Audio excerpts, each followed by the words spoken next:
Hola, ¿cómo están? Buenas noches, bienvenidos. Cuarto programa de la tercera temporada de 7.000 millones. ¿Cómo andas, Maxi? Todo bien, Jorge, por suerte. 21 horas 5 minutos, momento de arrancar. Sí, hoy vamos a tener dos temas centrales. En el primer bloque vamos a estar hablando de la fusión entre Bayer y Monsanto, esto que fue avalado por la Unión Europea y ahora solo falta que lo avale Estados Unidos. Y en el segundo bloque vamos a hablar del Vaticano. Muy bien, para el primer tema vamos a tener con nosotros a la presidenta de Amigos de la Tierra Internacional, Karin Nansen. Pero para introducir el tema sobre esta fusión que ha llamado mucho la atención, vamos a presentarles un informe que realizó la semana pasada nuestro compañero de los informativos, Fernando Blanco, donde ponía en contexto esta definición de la Unión Europea. Cuando Estados Unidos dé el visto bueno, se consolidará la última de las 3 megafusiones de la industria de semillas y pesticidas que se gestan desde el año 2015. Esto lo dice el ETC Group, que es el autor del informe que dio a conocer la fusión. Es una organización no gubernamental internacional que trabaja para vigilar el poder, monitorear la tecnología y fortalecer la diversidad, explica su sitio web. Al concretarse la unión entre Bayer y Monsanto, 2/3 partes del mercado mundial de semillas y más de 70% del de pesticidas va a quedar en poder de solo 4 compañías: Bayer Monsanto, Corteva AgriScience, la empresa formada por Syngenta de Suiza y Chemchina, y BASF, otro gigante alemán. En la actualidad, Bayer y Monsanto extienden su dominio al ámbito de los insumos agrícolas biológicos, explica Verónica Villa, responsable de programas del ETC Group en México. Eso significa, por un lado, que se extiende la propiedad privada monopólica sobre más ámbitos comunes, microorganismos, reproducción de los suelos, etc. Y por otra parte, que los 4 gigantes de la agroindustria se apoderan de componentes cruciales para la seguridad alimentaria global, añade el informe de Villa. Los países latinoamericanos que practican la agricultura industrial y que mantienen acuerdos con estas empresas o con algunas de sus subsidiarias quedarán sujetos a las reglas que imponga el nuevo oligopolio.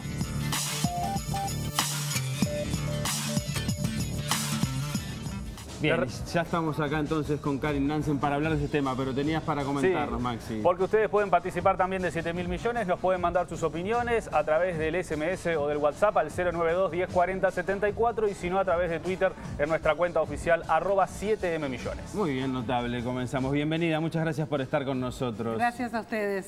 Bueno, Karin, ¿cuál es la primera impresión que tienen ustedes sobre los pasos que se vienen dando a nivel internacional? Hacer una fusión global, mundial, obviamente esto tiene que pasar por un montón de reguladores.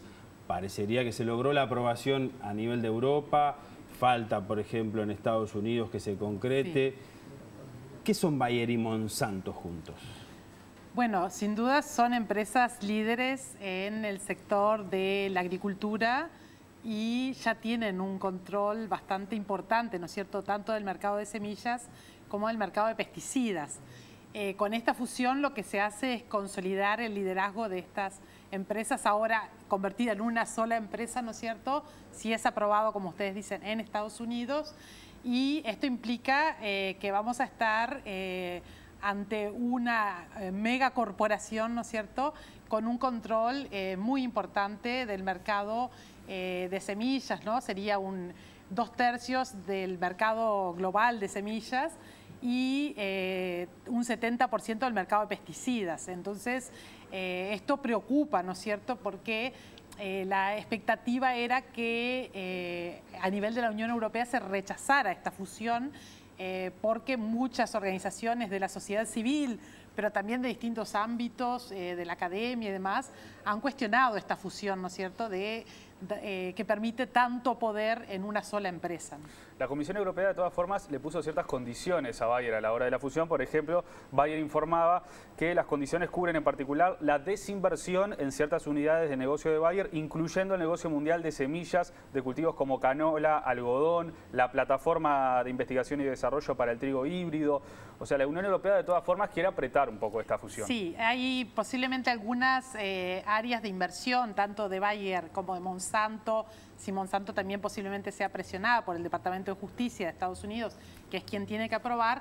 Entonces hay áreas en las que han invertido que posiblemente cedan esas, vendan, ¿no es cierto?, esas áreas a otras empresas. Y posiblemente, por ejemplo, BASF, que es la cuarta empresa, sea quien adquiera, ¿no es cierto?, estas inversiones.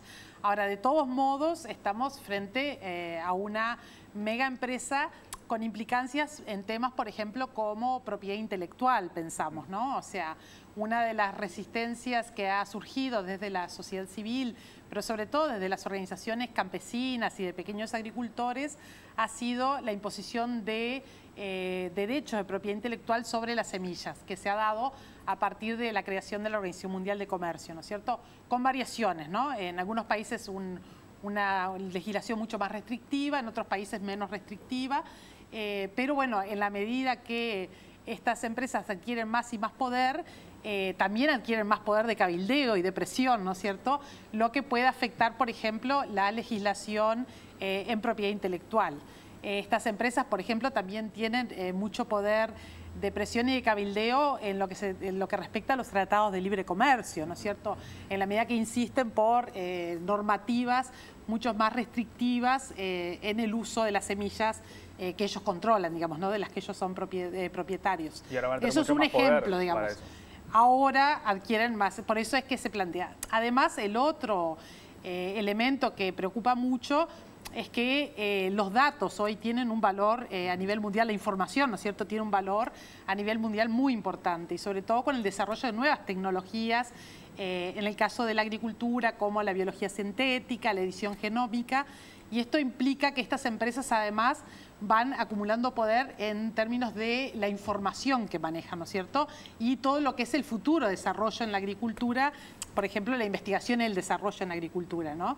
Entonces, ese poder consolidado quita posibilidades a otras empresas, incluso hay un tema de competencia, digamos, entre empresas, pero además de eso, sobre todo, van a marcar qué líneas de investigación se siguen, ¿no es cierto?, en general a nivel mundial, y qué tipo de cultivos y qué tipo de paquetes tecnológicos se desarrollan a nivel mundial.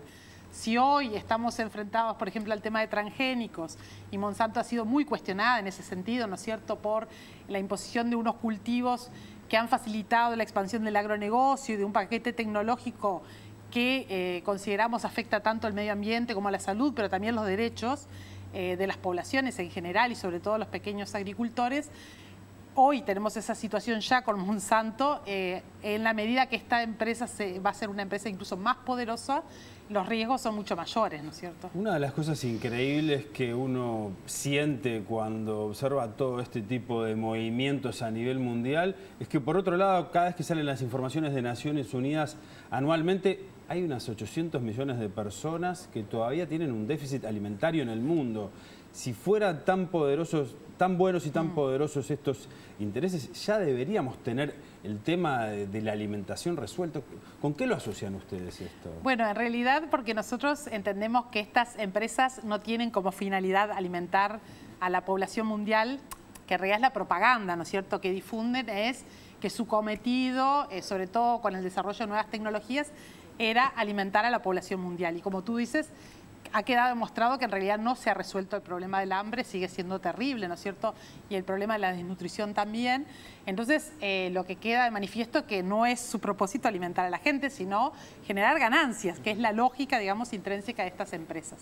Además de prometer alimentar al mundo, lo que prometieron cuando se difundió la tecnología de los transgénicos fue que se iba a reducir el uso de agrotóxicos a nivel mundial.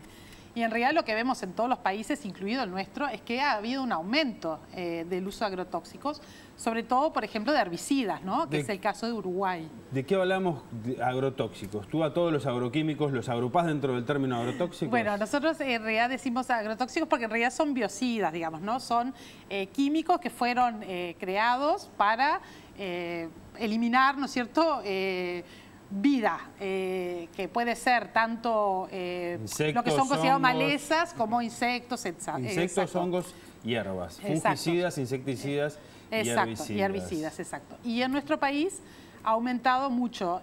Tanto el uso de herbicidas, en el caso del glifosato se ha multiplicado por 10 entre el 2000 y 2014, como el uso de insecticidas también, ¿no? Que también ha aumentado, aunque en realidad se prevía que iba a disminuir. Tú tiraste una palabra que es la que muchas veces está en cuestión, glifosato. Ese producto que ha adquirido una relevancia internacional, ya se lo estaba observando, pero cuando una agencia de Naciones Unidas vinculada al estudio del cáncer dijo que podía ser un producto cancerígeno, esto disparó una discusión gigante también en la Unión Europea. Les propongo, para introducir el tema específico del glifosato, un producto de Monsanto, ver un informe que hacía en noviembre la agencia Reuters, cuando en Europa se discutía si se seguía autorizando a utilizar el glifosato en los cultivos europeos.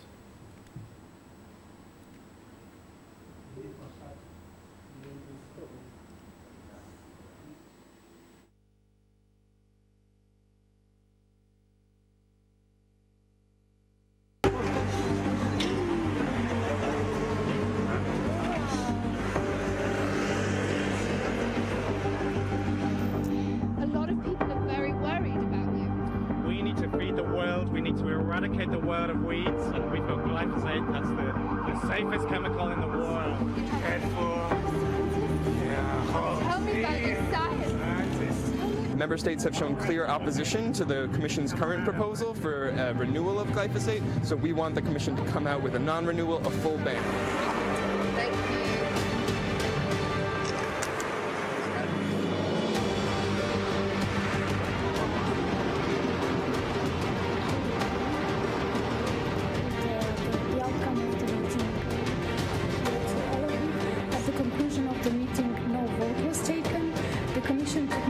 Position of different delegations of member states upon which it will now reflect and will announce the date of the next meeting shortly.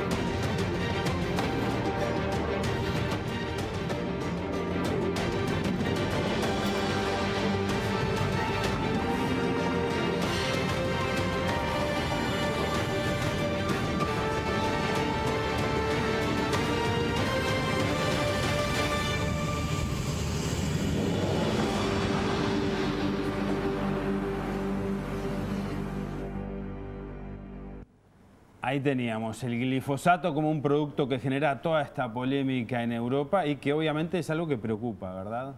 Sí, ese es uno de los herbicidas, ¿no es cierto?, que se utiliza, es el más utilizado. Hay otros herbicidas también, incluso en nuestro país recientemente se aprobaron nuevos eventos transgénicos y en el caso de la soja hay dos nuevos eventos, uno con resistencia también a 2,4-D y otro a dicamba, que son otros herbicidas.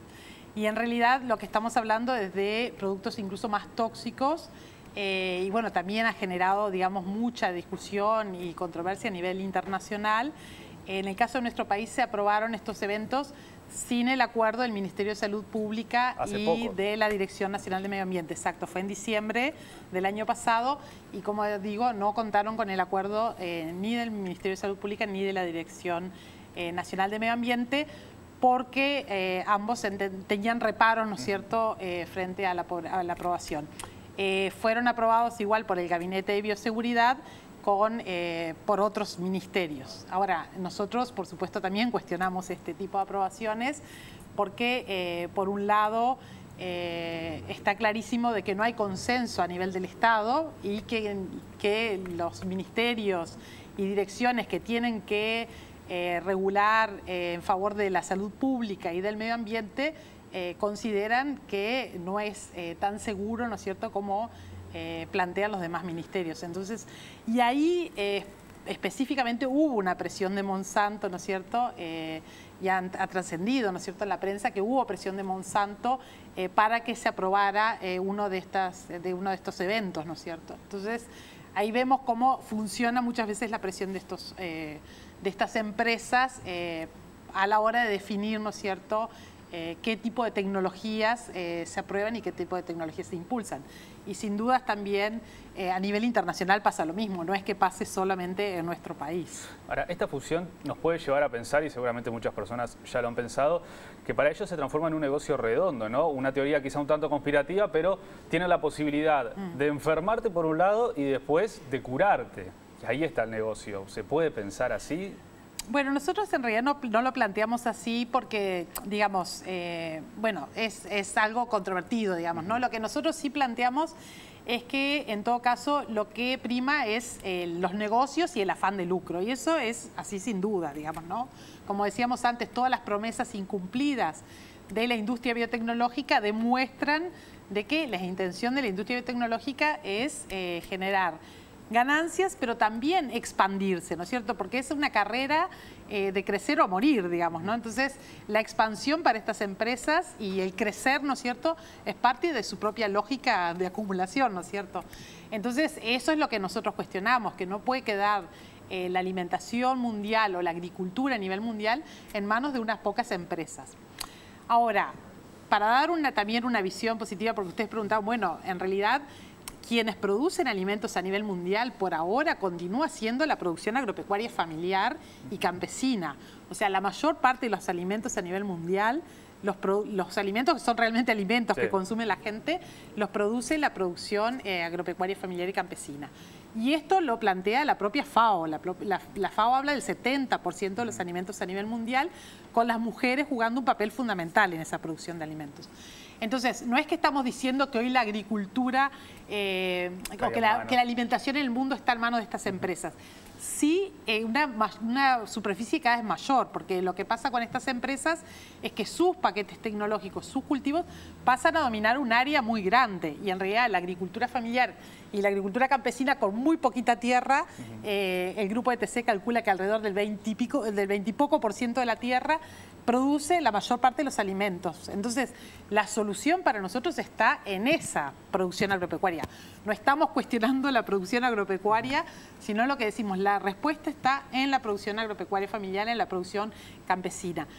Lo otro que se produce, que es muchos insumos para la industria, una industria cada vez más concentrada, ¿no es cierto?, de producción animal y demás. Eso es una cadena, ¿no es cierto?, una cadena global de valor que está claramente concentrada y que pensamos no favorece ni a la población ni a la producción agropecuaria familiar. ¿Por qué? Porque hemos asistido a todo un proceso de concentración de tierras, de contaminación creciente. Nosotros en Uruguay lo que hemos denunciado como Redes Amigos de la Tierra junto a la red de semillas nativas y criollas, por ejemplo, es la contaminación del maíz local que tenemos aquí en Uruguay, el maíz criollo, que en realidad es un patrimonio genético sumamente importante, más en un contexto, por ejemplo, de cambio climático, ¿no es cierto? Es muy importante conservar ese patrimonio genético, esa riqueza genética que tenemos en el país. Pues esa riqueza hoy está amenazada por la contaminación con el maíz transgénico. Y esto es algo que venimos denunciando desde 2013 a las autoridades. Hemos tenido eco, digamos, en la DINAMA, pero no hemos logrado que sea tomado a nivel del conjunto del Estado y que sea considerado a la hora de aprobar los eventos, ¿no? Los nuevos eventos de maíz que se aprobaron no desconociendo e ignorando porque las autoridades saben, sino de alguna manera haciendo oídos sordos a lo que se viene planteando desde las organizaciones sociales y los movimientos sociales, ¿no?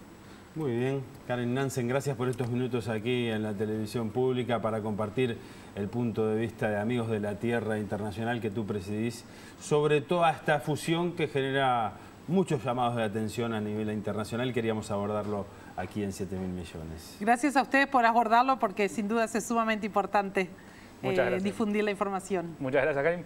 En el segundo bloque de 7.000 millones vamos a estar hablando del Vaticano, de los 5 años de Francisco en el Vaticano y las reformas que ha impulsado el primer Papa americano. Ya venimos.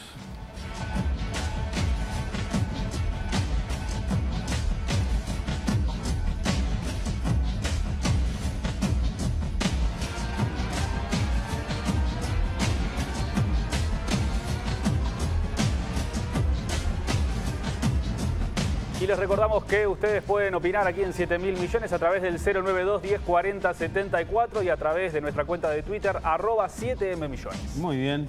Semana muy particular la que acaba de terminar. Semana Santa en todos los países cristianos. Aquí en Uruguay, Semana de Turismo, Semana Santa, Semana Criolla, tiene muchas denominaciones. Algo de eso vamos a hablar. ¿Por qué en Uruguay hay tantas denominaciones sobre esta semana?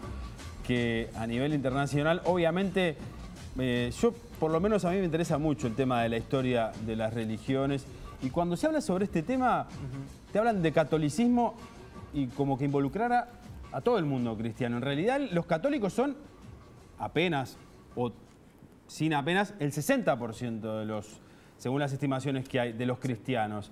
Están los protestantes, está la iglesia ortodoxa rusa.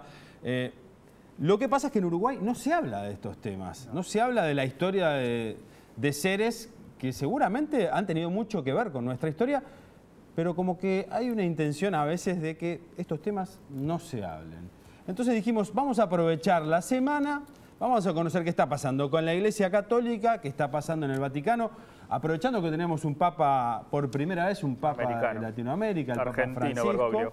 Y bueno, justamente hay un periodista argentino, Hernán Reyes Alcaide, corresponsal en Roma y el Vaticano de la agencia Telam, que mantuvo una serie de conversaciones con el Papa y que se ha especializado, mano a mano, y que se ha especializado en los temas vinculados al Vaticano. Este estado, ciudad, enclavado allí en el medio de Italia, donde está, llamado la Santa Sede, donde está el centro de la Iglesia Católica.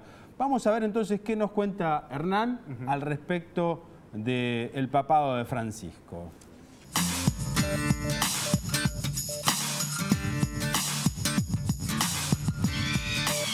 Después de un 2017 que estuvo muy marcado por la preocupación de Jorge Bergoglio por América Latina, en el cual escribió un libro entrevista, prologó un libro del profesor uruguayo Guzmán Carriquiri y además terminó en enero de 2018 con su visita apostólica a Perú y Chile, este año el Papa Francisco mirará hacia Oriente. Así es, este camino de lenta normalización de las relaciones diplomáticas con China es uno de los grandes objetivos de la diplomacia del Vaticano. También Rusia, donde el secretario de Estado del Vaticano, el cardenal italiano Pietro Parolin, fue recibido en agosto de 2017 por Vladimir Putin con una visita casi de Estado de 5 días, y este año el Papa Francisco estará visitando los países bálticos, un nuevo acercamiento hacia Moscú, luego del encuentro histórico que tuvo en febrero de 2016 con el patriarca de la Iglesia Ortodoxa rusa, Cirilo.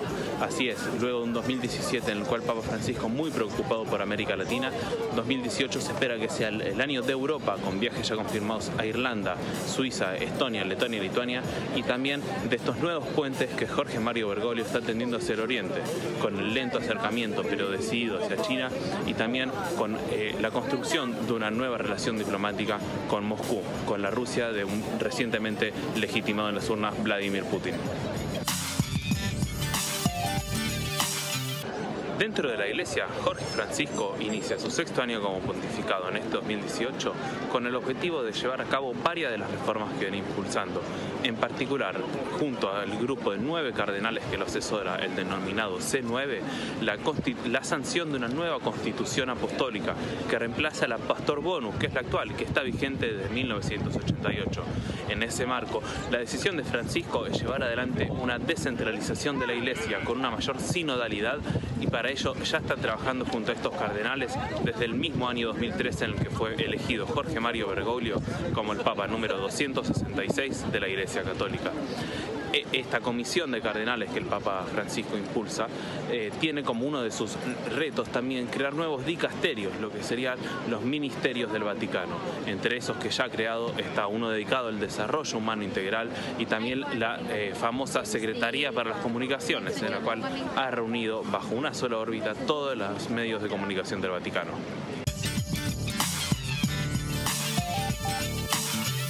Ahí estaban las reflexiones del colega periodista argentino Hernán Reyes allí sobre el papado de Francisco. Es hora de darle la bienvenida a los invitados para hablar de este tema. Ya estuvo en 7.000 millones el año pasado.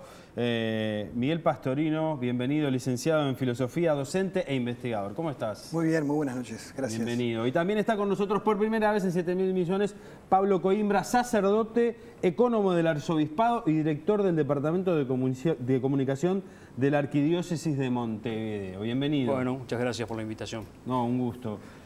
La pregunta que yo me hacía, la hago un poco como para iniciar una conversación. ¿Por qué en Uruguay es tan, se habla tan poco de religión?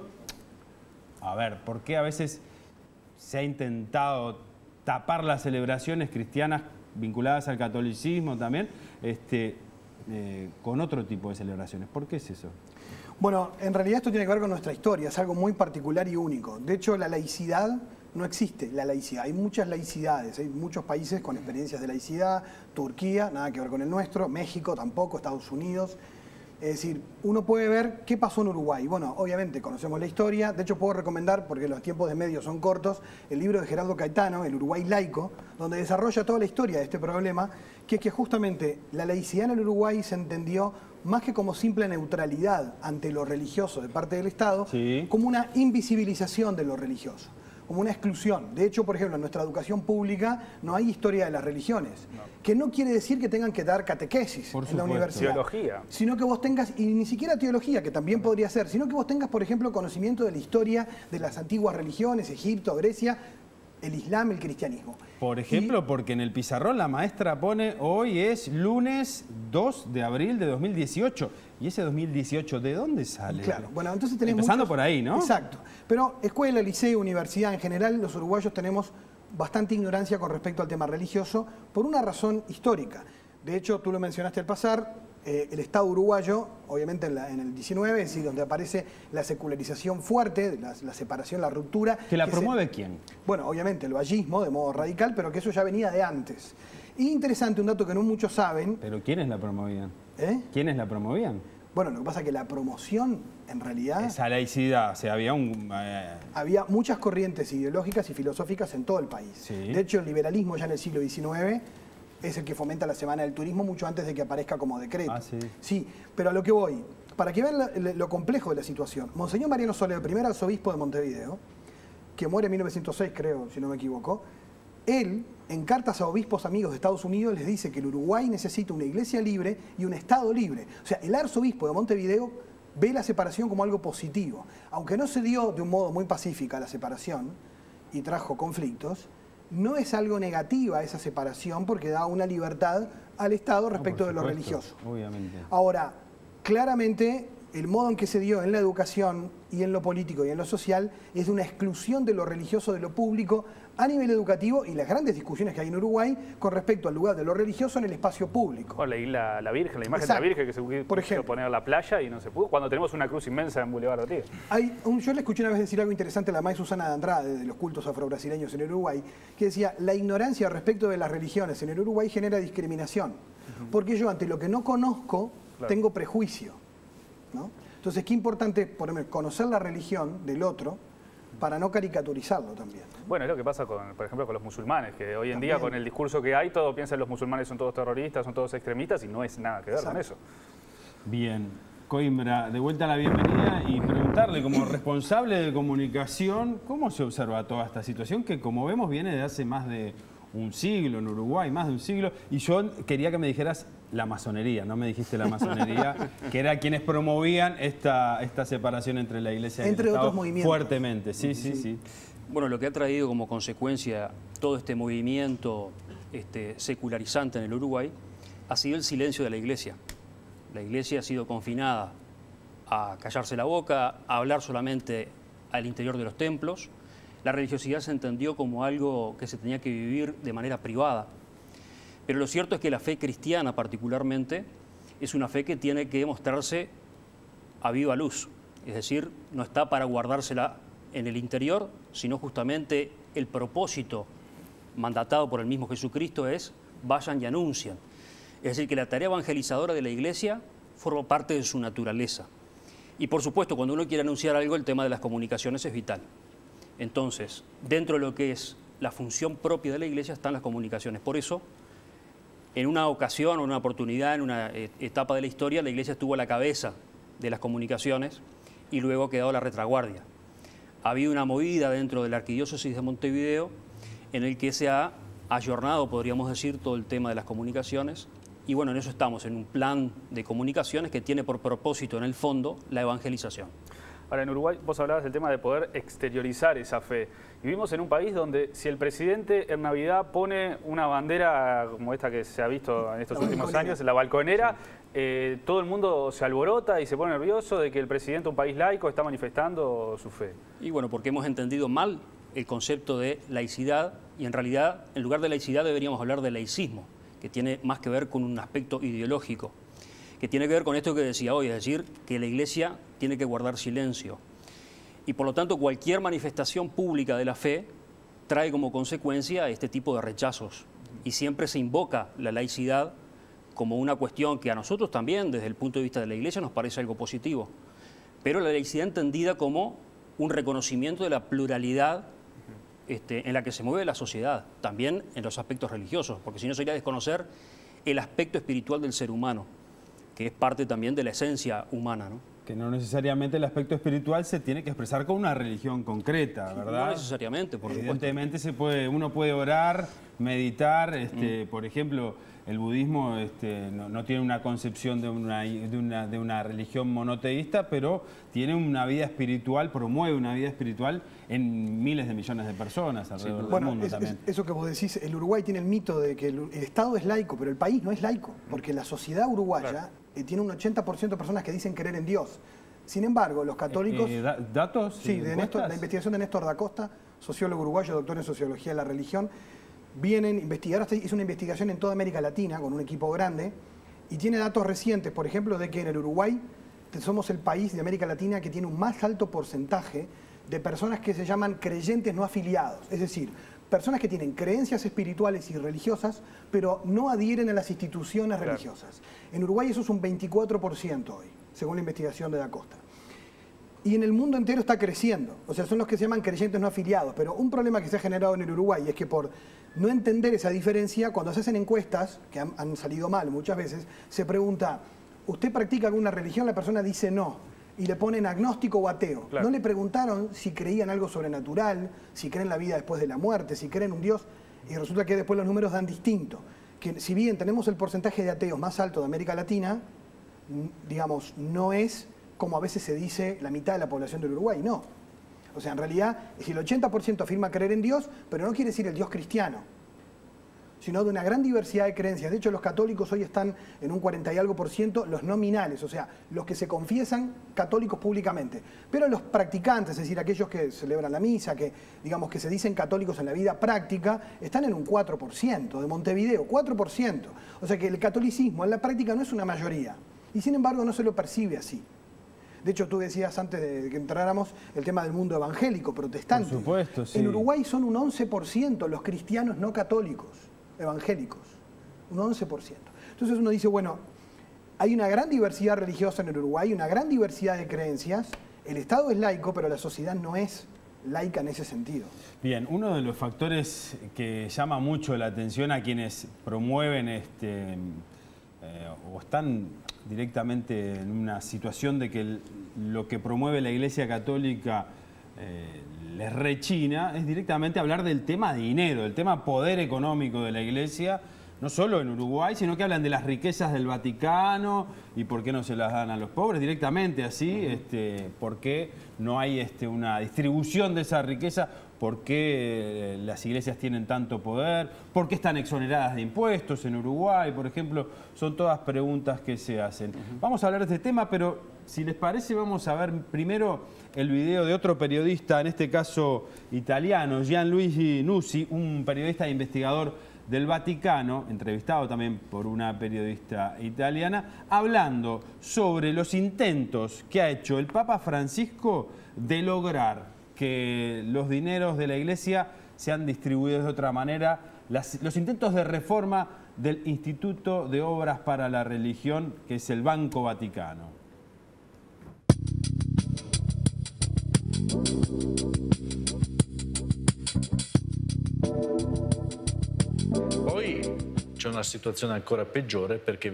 Vemos que en el Instituto para las Obras de la Religión, la banca del Vaticano, en el pasado se ha formado un grupo de poder que obstaculiza cualquier reforma.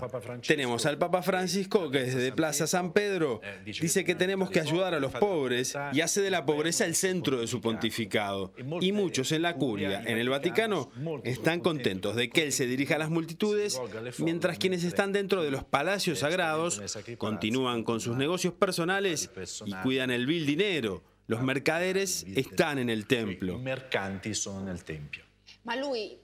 Papa Francisco es libre de hacer aquello que quiere? ¿Es capaz de tener la libertad de hacer lo que desea? Los hechos demuestran que no es así. Porque se encuentra con grupos que se formaron hace más de 30, 40 años y que conocen los secretos, los cadáveres en los armarios de muchos. Por eso hablo de cuentas secretas, verdades escondidas y chantajes, porque la información más delicada sirve para evitar que quien deba mover, hacer las maniobras y hacer los cambios que pide el Papa, después realmente lo haga.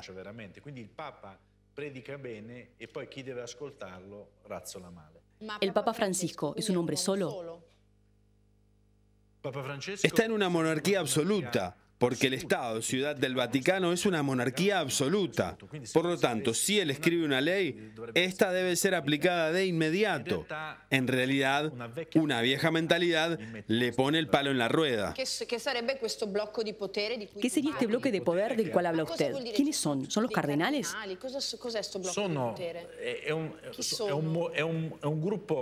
Es un grupo que hizo detener el cambio de la banca, detienen a quienes son encargados de realizar lo que dice el pontífice. Remano contro la volontà del Papa, en poche parole. ¿Lo bloquean? Sí, pero en forma sutil. No van al Papa y le dicen que no, sino que le dicen: Santo Padre, haremos esto con seguridad, y después falta un papel, se olvidan de algo, se enlentece. Él había dicho que quería reformar las finanzas, la economía. Sin embargo, desde el 2013, esta reforma aún está pendiente. Han pasado 4 o 5 años. Bueno, reforma pendiente, dice el periodista. ¿Usted coincide con ese diagnóstico? ¿Reforma de las finanzas del Vaticano, del Instituto de las Obras para la Religión? Bueno, como toda reforma, tiene un proceso que lo inicia Benedicto XVI en el año 2010. Benedicto XVI estaba preocupado también por el tema del orden de las finanzas, en 2 aspectos sobre todo, ¿no?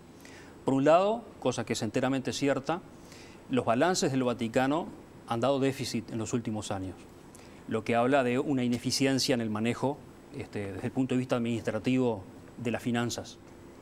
Y por otro lado, una reforma también que tiene que ver con la transparencia.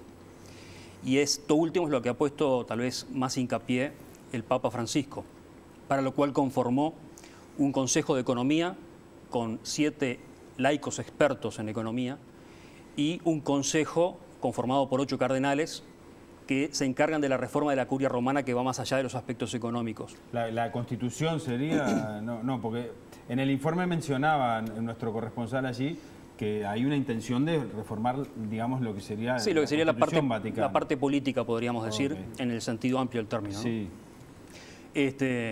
Bueno, y esta comisión es la que está trabajando con intensidad en los aspectos económicos, y el año pasado, por ejemplo, se obtuvo de parte de las finanzas del Vaticano poder ingresar a lo que es la lista blanca, es decir, aquellos países, aquellos estados que han implementado un sistema para los bancos, el manejo de los bancos y las finanzas de los estados, que están de acuerdo con todas las normas que tienen que ver con la prevención de lavado de activos, por ejemplo. Entonces ahí se tiene que declarar con total transparencia los orígenes de todos los fondos y también los destinos. Bueno, entonces, en ese sentido, podríamos decir que se ha culminado un proceso, pero no es lo único. Por lo tanto, claramente es una continuidad que creo que va a llegar a buen puerto, sin duda. El Banco del Vaticano hoy en día, esto que vos hablabas, cuenta con más o menos 33.400 cuentas y más de 4.000 fueron cerradas justamente por esto, por el tema de la corrupción. Se hablaba de que muchos empresarios europeos y demás desviaban fondos hacia el Vaticano para evadir impuestos y demás. O sea, sí. Bueno, es parte del proceso, ¿no? El proceso implica limpieza. De esas 4.000 cuentas que generaban sospechas se cerraron inmediatamente y los fondos fueron clausurados. Y es por eso justamente que el Vaticano ahora recibe esta posibilidad de estar dentro de lo que es la lista blanca de estados. Tú mencionabas a Benedicto. ¿Tuviste la posibilidad de, me dice la producción, de conocer dónde vivía Benedicto, dónde vive el Papa Francisco, los dormitorios, la parte privada? Porque lo conversábamos antes de salir al aire, sí, que a veces se han construido también mitos con respecto al tema de las riquezas del Vaticano, ¿no? Por ejemplo, el Papa Francisco, cuando yo estuve en Brasil, que tuvimos que ir a cubrir la visita, ¿no?, por la Jornada de la Juventud, dio una entrevista a la TV Globo donde él aclaró ¿Por qué vivía en Santa Marta? Yo estuve en Santa Marta porque participé de una red de investigadores en una consulta internacional vaticana y estuve alojado en Santa Marta, que es donde hoy vive Francisco. Es un hotel, digamos, cómodo, de muy buen nivel. Allí están los cardenales y hay mucha gente que pasa, va y viene por ahí porque es alojada en ese lugar. Es el mejor hotel que está ahí dentro, detrás de la Plaza San Pedro. Y está dentro de lo que es el Vaticano. Francisco, cuando explicó por qué se iba ahí, decía, el Palacio Papal, donde vivía Benedicto, era más austero que Santa Marta. El Papa Benedicto no vivía en el Versalles de Luis XIV, no, o sea, vivía en un lugar que es austero. De hecho, tenía una cama, una mesita, como un monje. Y la gente no sabe eso. Y Francisco se fue a Santa Marta y él dijo, por una razón psicológica, dice, yo no puedo vivir solo, yo necesito estar con gente. Yo necesito estar con los cardenales, comer con otros. Yo me muero si tengo que estar solo en el Palacio Papal comiendo solo. Entonces, ese fue el argumento que él dio, que de repente rompe un poco ese estereotipo de que pasó de un papa, no sé, que vivía, no sé, en la Edad Media, en el sentido de cierta ostentosidad, ¿no?, a la austeridad. No, era un papa austero el anterior y el otro también. Eso fue lo que un poco comentábamos. Pero sí redujo algunos costos, por ejemplo, el tema del auto y otros sí, cosas. Claro. Sí, ahí bajó. Pero esas cosas que él redujo tenían que ver con la estructura y la logística de la Santa Sede, que no era cuestión del Papa de turno, pero que él empezó a arremeter con algunas de esas cosas que eran ya habituales, es cierto. También es cierto que, creo que, bueno, Pablo debe saber más que yo eso, pero el tema de los ingresos del Vaticano, lo que más le ingresa es por los museos. Porque a veces hay como ciertos mitos de dónde viene la plata, capaz que lo puede. Claro, eso es un tema, ¿de dónde viene la plata del Vaticano, todos esos millones? A ver. Sí, acá hay que aclarar lo siguiente, ¿no? Uno cuando dice Vaticano se imagina toda la Iglesia Católica dispersa por el mundo. Y en realidad acá hay que considerar que cada diócesis, y hay 3.000 diócesis en el mundo, tienen autonomía económica. Acá en el Uruguay hay 10 diócesis y cada una tiene su ecónomo y su balance. Básicamente se financian con el diezmo, el aporte de los fieles. El aporte de los fieles. Y bueno, y a lo largo de los siglos la Iglesia ha hecho un capital y eso también se utiliza para su mantenimiento. En el caso propio del Vaticano como Estado que es, donde funciona la Santa Sede, hay más o menos el presupuesto anual del Estado Vaticano no supera los 400 millones de dólares. Para hacer una comparación simplemente, cualquier Estado o cualquier empresa de las 1000 más grandes del mundo manejan miles de millones de dólares. De esos 400 millones de dólares, la mayor fuente de financiación proviene de aquellos que van a visitar los museos vaticanos. Ingresan unos 130 millones de dólares por ese concepto. ¿Esos museos están exonerados de impuestos también? Lo que pasa es que al ser el Vaticano un Estado, él mismo no se va a poner a sí mismo impuestos. Claro. Porque por esto pasó, por ejemplo, con el Santo Sepulcro ahora, que se cerró porque Jerusalén le quiso cobrar impuestos, decidieron cerrarlo. Es Israel, claro, decir, es un Estado aparte. Pero esos museos que están en otros lugares, ¿están exonerados de impuestos? ¿Que generan ingresos, están exonerados de impuestos? Por ejemplo, acá en Uruguay. No tengo conocimiento. Acá en Uruguay no hay museos. Sí, la Iglesia está exonerada de impuestos por sus actividades, sobre todo educativas, porque el Estado claramente también, en este caso, promociona la diversidad religiosa, pero también hay que preguntarse cuánto la Iglesia aporta al Estado, ¿tá? Con sus obras sociales, con su tarea educativa, y simplemente para que tengan un cálculo, pero muy por arriba, en el Uruguay, solo en materia de educación, son 168 millones de dólares al año que la Iglesia, con su acción educativa, le ahorraría al Estado. En el caso de que la Iglesia no existiera en el Uruguay, sería el Estado uruguayo el que tendría que poner ese dinero, por ejemplo. Y en exoneraciones de aportes patronales, a nivel de la educación, estamos hablando de una cifra de 4,5 millones. O sea que es 4,5 millones contra 168 millones de dólares. Es decir, hay que considerar también el aporte que hace la Iglesia con todo su despliegue, ¿no?, de obras caritativas y educativas. Yo tengo una pregunta. ¿Por qué el Papa Francisco no viene al barrio que lo vio nacer? Sé que es una pregunta que puede estar difícil, tal vez porque en Argentina hay mucha crispación a nivel político. ¿Cuáles serían las especulaciones por las cuales estamos ya quinto, sexto año de papado? Y ha estado en América del Sur hace poquito, estuvo en Perú y en algún otro país de América del Sur, pero no arrima para acá. Él ha escrito una carta recientemente sobre este tema, ¿no?, y ha hablado directamente.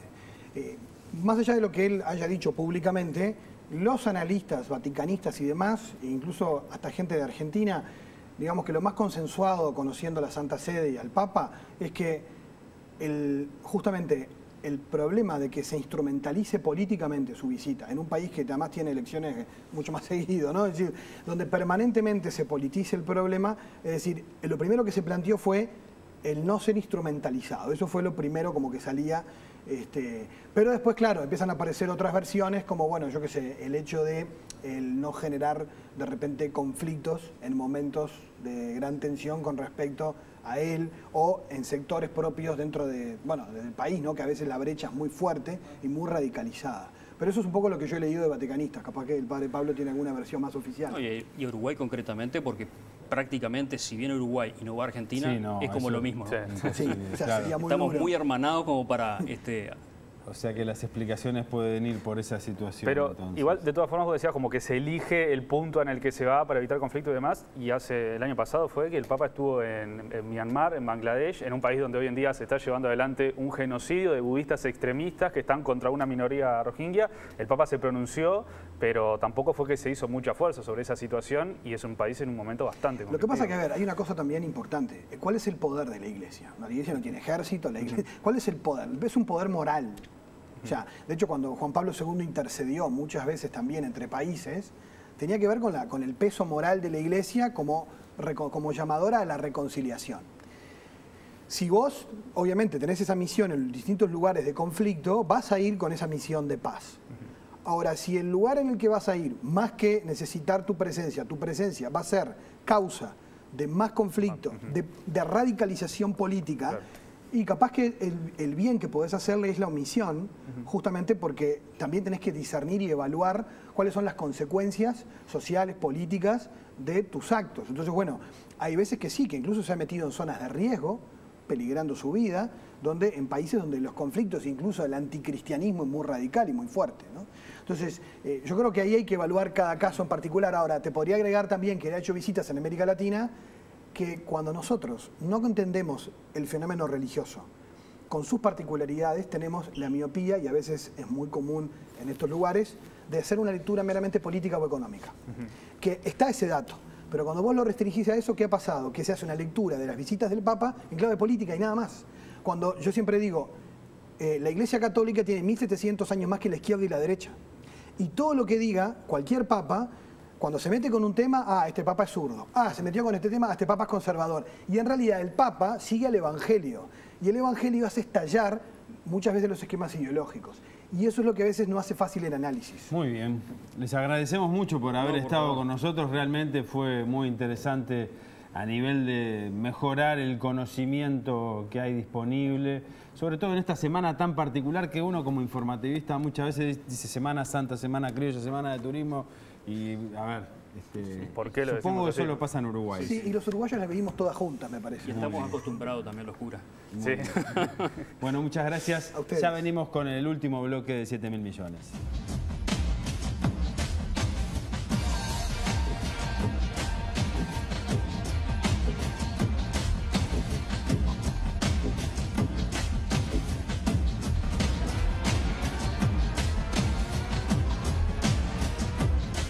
Nos estaban llegando mensajes a través del 092. Impresionante la cantidad de mensajes que están llegando.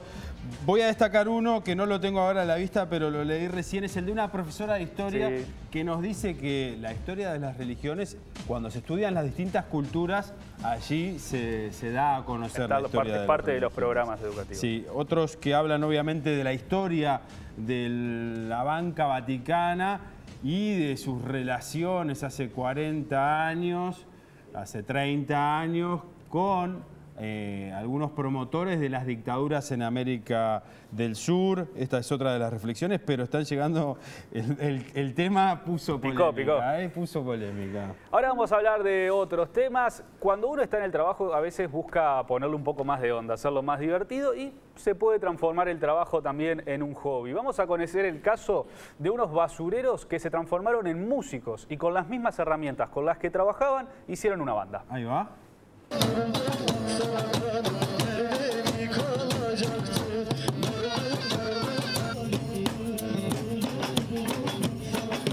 Jugando con los contenedores de basura y escobas, los basureros en la capital turca de Ankara formaron un grupo musical llamado Tim Band, utilizando instrumentos improvisados. Los trabajadores del municipio de Kankaya crearon sonidos tocando tambores en contenedores de basura y utilizando barras de metal como instrumentos de percusión. El baterista principal de Tim Band, Yilmaz Eti, de 47 años, dice que los miembros del grupo improvisan y están creando todo el tiempo. The Tim Band dio su primer concierto hace un año y esperan continuar mejorando con el tiempo, algo que comenzó como un hobby.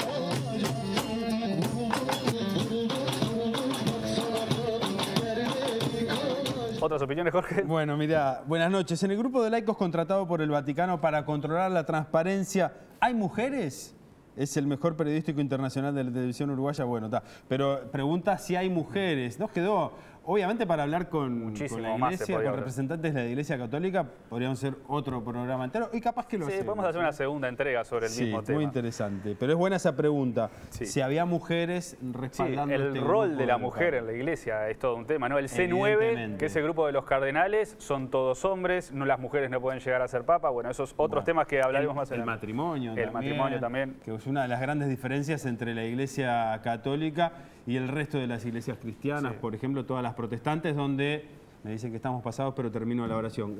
La iglesia protestante, donde los pastores se pueden casar y genera una lógica mucho más de comunicación directa, tal vez, con la gente, es todo un tema, ya lo estaremos abordando. Ahora vamos a conocer la historia del baklava más grande del mundo. Ustedes me preguntarán qué es el baklava. Yo también te iba a preguntar. Me lo preguntas entonces. Es un postre típico árabe y acá en Uruguay también lo pueden conseguir. Tienen que buscar en Facebook la página Nur Dulces Árabes, que es la página de uno de los ex prisioneros de Guantánamo que está acá en Uruguay, Ahmed, que además de haber incursionado en el tema de la cocina árabe en Uruguay, y ustedes le pueden hacer sus pedidos, también está dando clases de árabe. Mucho se habla en Uruguay de Jihad Ahmad Diab, este conflictivo ex prisionero de Guantánamo, que se escapó, que volvió y demás, pero poco se habla de los otros, y Ahmed es uno de los casos de estas personas que están acá trabajando, que están enseñando y que también están compartiendo su cultura. Y vamos a conocer ahora el baklava más grande del mundo y después, si quieren, pueden pedirle uno a Nur Dulces Árabes. Nur significa luz, por ejemplo. Lo vemos. Un grupo de chefs en Turquía afirmó haber batido el récord Guinness del baklava más grande del mundo con una bandeja gigante del postre de hojaldre que pesaba más de 500 kilos. El baklava gigante fue presentado en una cumbre de gastronomía en Ankara, donde docenas de visitantes clamaron por la oportunidad de tener una porción del postre que batió récords. Mehmet Kambur, quien encabezó el grupo de 14 chefs y también es el jefe de la cadena de pastelería Mado de Turquía, dijo que la bandeja pesaba 518 kilos y que había estado trabajando durante unos 6 meses. El baklava, cuyo origen fue durante mucho tiempo un tema de debate entre Turquía y Grecia, es un postre turco característico asociado con la provincia sureña de Gaziantep, donde los chefs lo preparan con pistachos frescos.